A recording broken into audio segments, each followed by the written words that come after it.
On the Wave 110 natin na durog-durog or halos kalansay na nung nabili natin sa halagang 3,000 pesos lang, ngayon ito na yung kanyang itsura.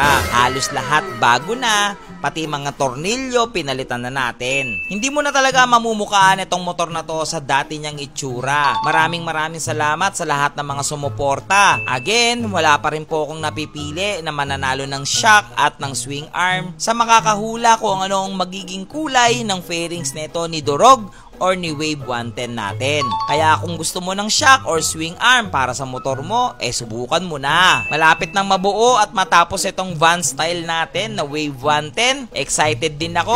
Papusuan naman para sa amin ni Durog. Kaya tara, umpisahan na natin. So what's up mga kalusyuper natin? Okay, ngayong araw, halos patapos na itong si Wave 110 natin or aka Durogski. So ngayon mga kalusyuper, meron akong bibigay sa inyong deadline hanggang ngayong araw na lang dito sa videong to.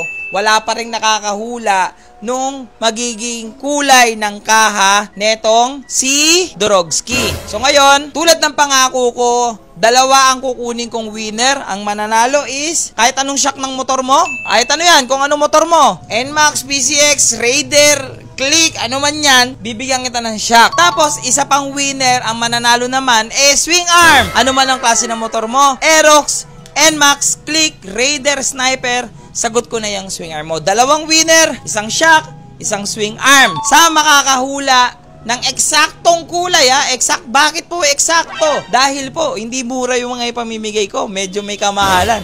Eksaktong kulay netong si Durogski. Okay? Dalawang video na lang. Tapos na po itong si Durogski natin. Dumating na po kasi lahat ng mga pyesa natin. Anyway, speaking of mga pyesa, yung mga bolts kasi natin ay nagdatingan na. Ito po yung mga bolts para dito ay Durogski. So again guys, ito po final natin gagawin dito is powder coat na. Okay, wala talaga akong magawa na iba. Powder coated na yan. Tapos ito na yung ehe natin. Yes, di ba? Tapos brake spring, bar end, shock bolt, tapos body bolt. Tapos ito sa chain cover bolt, yan. Tapos ehe, tapos crankcase bolt. Ayan, kakabit natin ngayon yan. Tapos ayusin natin yung mga kadena, ayusin natin yung brake para umandar na siya ngayong araw. Dahil like what I said, dalawang video na lang, tapos na itong si Durog. Kaya ngayon, tara, umpisa na natin to.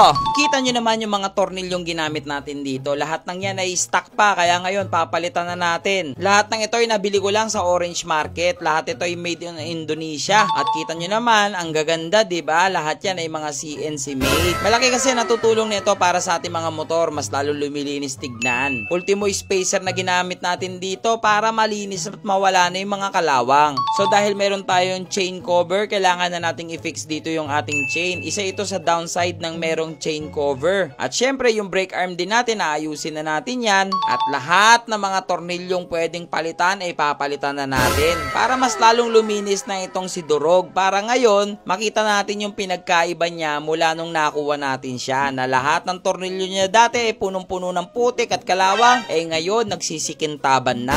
Nilagyan ko na rin pala ito ng thread lock na tinatawag. Hindi lang namin napakita sa video para hindi siya mabilis mabaklas at hindi siya madaling manakaw. Meron din tayo dito mga nabiling Thailand sticker para magmukhang Thailand yung ating motor. Para nakakadagdag detalye rin siya. Akala mo talaga magmo-motor show si Durogski pero pang araw-araw lang natin yan. So yung mga kalusyuper natin, kabit na natin yung mga bolts. Simple lang siya pero ang laking linis nung nagawa niya sa motor natin. At inayos na rin ni Kuya Russell yung mga wiring. Linis na dito sa likuran, no? Wala na yung mga kalawang-kalawang. Yun nga lang, di kita yung isang spacer dito. Pero dito, tignan nyo naman, bang! Angas, oh!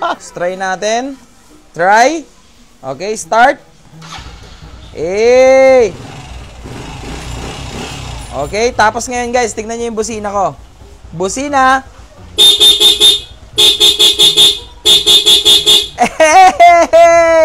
Syempre, para mas makita nyo ng maayos yung mga detalyeng nilagay natin ngayon dito kay Durog, pasukan muna natin ng montage.